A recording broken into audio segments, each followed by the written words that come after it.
Students, इस video lecture में हम नॉवल कांतापुरा के बारे में पढ़ेंगे जो कि राजा राव ने लिखा था।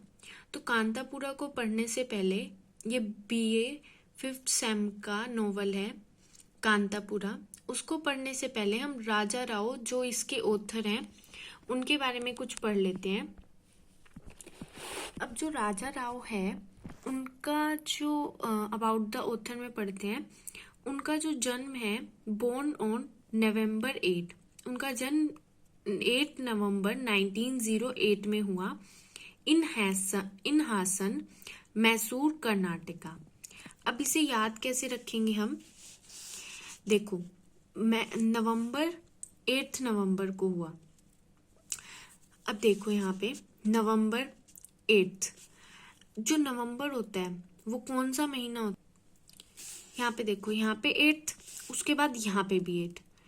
और जो ये नॉवल है ना कांतापुरा, ये फ्रीडम स्ट्रगल के बारे में है। जब अंग्रेज हमारे देश में आए थे उसके बाद गांधी जी ने जो स्ट्रगल करी थी हिंदुस्तान को आज़ाद करवाने के लिए अंग्रेजों से, उस टाइम का है।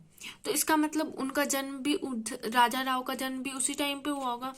तो वो स्ट्रगल हुई कब थी? 19th सेंचुरी में।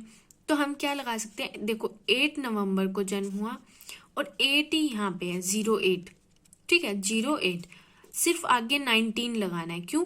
क्योंकि इस पूरे नॉवल में हम गांधी के बारे में पढ़ेंगे, उनके स्ट्रगल के बारे में पढ़ेंगे। इसका मतलब राजा राव उसी टाइम पे पैदा हुए थे और वहां उस टाइम पे कौन सी सेंचुरी चल रही थी? 19th century. तो उनका जन्म 8 नवंबर 1908 इन हासन। अब इसको कैसे याद रखेंगे? हासन में देखो राजा है, राजा राव के बारे में पढ़ रहे हैं तो ये राजा है। ठीक है, अब हासन कैसे याद रखेंगे? राजा खुश तो रहते होंगे, मतलब हंसते होंगे, तो उनका जन्म कैसे याद रखेंगे? हासन, हंसना मतलब हासन मैसूर, जिसे आज के टाइम पे कर्नाटका के नाम पे जाना जाता है। ठीक है, फिर उसके बाद वो कब मरे थे ये पढ़ते हैं। डाइड वो हुए थे 8 जुलाई को। अब यहाँ पे देखो 8 को ही उनका जन्म हुआ था और 8 को ही वो डाइड हुए थे जुलाई में 2006 में। अब 2006 कैसे याद रखेंगे? जो कल्पना चावला है उसकी डेथ 2003 में हुई थी और जो हमारे राजा राव है वो कल्पना चावला के मरने के 3 साल बाद मरे थे। इसका मतलब 2006 में मरे थे, 8 जुलाई 2006 इन ऑस्टिन। ऑस्टिन को कैसे याद रखेंगे?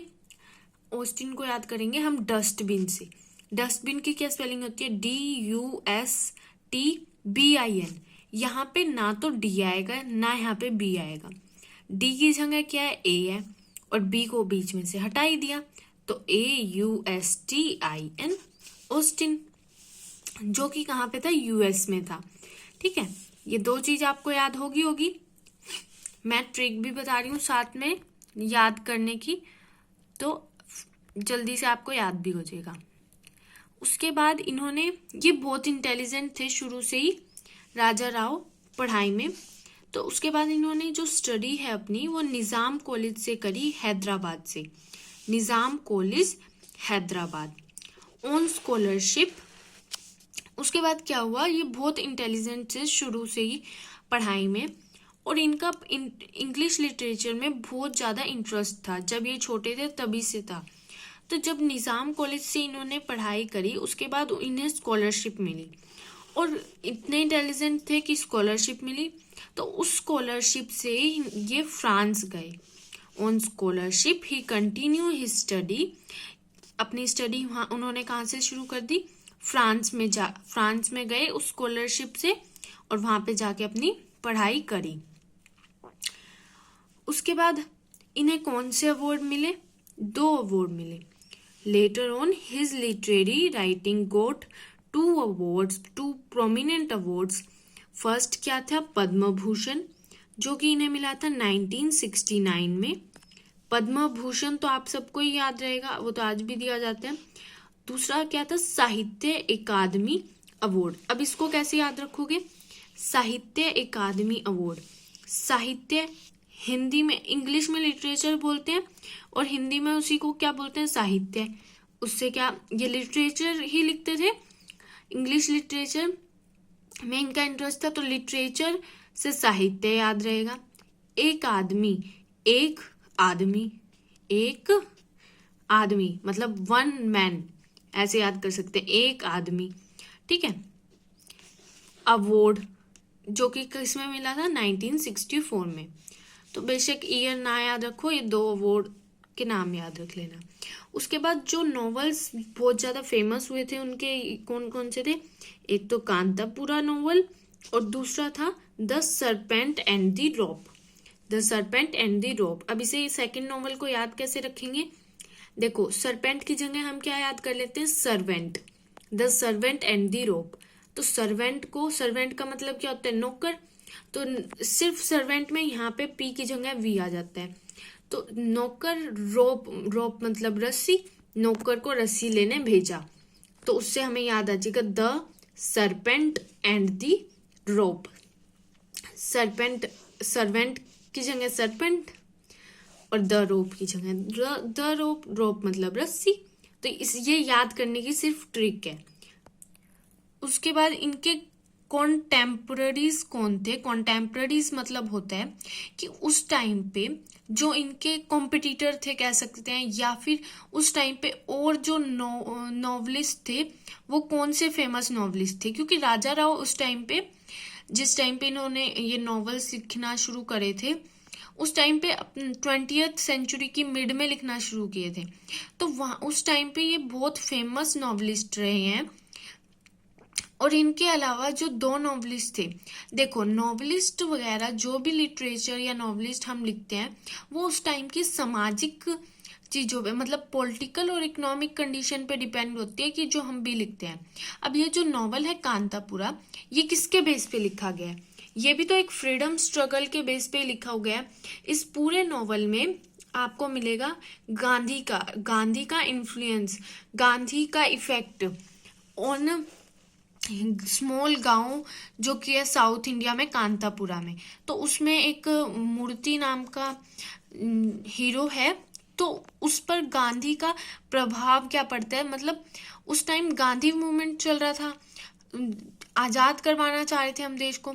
तो वही नोवेल में हमें दिखाई देता है, जो उस टाइम पे पॉलिटिकल कंडीशंस होती है उसी चीज, उसका इफेक्ट हमारे लिटरेचर पे पड़ता है। तो अब देखो कंटेम्पररीज कौन कौन से थे। कंटेम्पररीज का मतलब मैंने आपको बता दिया। सबसे पहले थे आर के नारायण। आर के नारायण का तो उस टाइम पे दूरदर्शन पे नाटक भी आता था। अब देखो जो 2 स्टेट्स है वो मूवी आई हुई है, तो उससे पहले तो नॉवल ही था ना एक, ठीक है, मूवी तो वो बाद में बनी है, पहले तो नॉवल ही लिखा गया था 2 स्टेट्स, और उसके बाद उस 2 स्टेट्स की क्या बना दी, मूवी। ऐसे ही जो आर के नारायण का नॉवल लिखा था आर के नारायण ने, उसका एक नाटक आता था दूरदर्शन पे उस टाइम पे। दूसरे जो थे वो मुल्क राज आनंद थे, और तीसरे थे राजा राव। ये 3 ही थे उस टाइम पे famous Indian novelist. Mid 20th century में the try most significant Indian English novelist writing in the mid 20th centuries. उसके बाद हम पढ़ेंगे राजा राव व्रोट कांतापुरा, कि राजा राव ने कब लिखा था कांतापुरा। राजा राव ने ये कांतापुरा लिखा था 1929 में। 1929 में राजा राव ने कांतापुरा लिखा था। He was in France. उस टाइम पे ये क्या थे, फ्रांस में थे, ठीक है। जब इन्होंने, अब ध्यान से देखना, मतलब इंडिया में स्ट्रगल चल रहा था लेकिन ये फ्रांस में बैठ के नॉवल लिख रहे थे। तो मतलब इंडिया का फ्रीडम स्ट्रगल इतनी दूर तक फैला हुआ था, इतनी आंदोलन चल रहा था कि ये फ्रांस में बैठ के नॉवल लिख पा रहे थे, इंडिया में नहीं थे जिस टाइम इन्होंने कांतापुरा लिखा। 1929 में लिखा और उस टाइम पे ये फ्रांस में थे। This period of freedom in India, जिस पीरियड में इन्होंने ये नॉवल लिखा उस पीरियड में, उस टाइम पीरियड में जो फ्रीडम स्ट्रगल है वो चल रही थी इंडिया में। और ये novel yet it is regarded as the most graphic and realistic picture of Gandhian impact on Indian freedom struggle. देखो ये जो नॉवल है ये माना जाता है कि बहुत ज़्यादा ग्राफिक। देखो उस टाइम पे मैंने आपको बताया कि राजा राव फ्रांस में थे जिस टाइम में उन्होंने कांतापुरा नॉवल लिखा, लेकिन फिर भी उन्होंने जो जो सीन इंडिया के बताए हैं वो बिल्कुल रियलिस्टिक लगते हैं।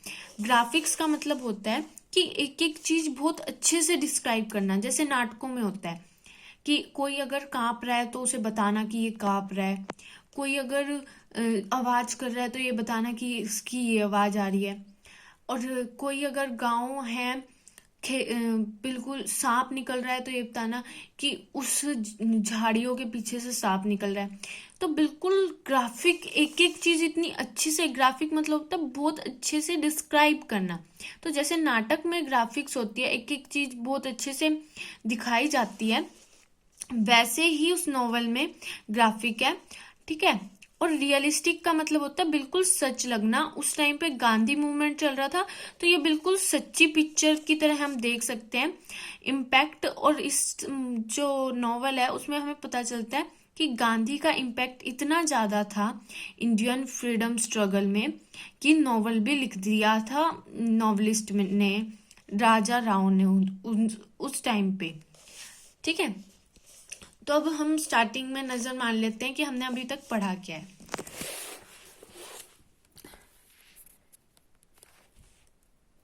सबसे पहले हमने पढ़ा कि राजा राव का जन्म कब हुआ, 8 नवंबर 1908 में।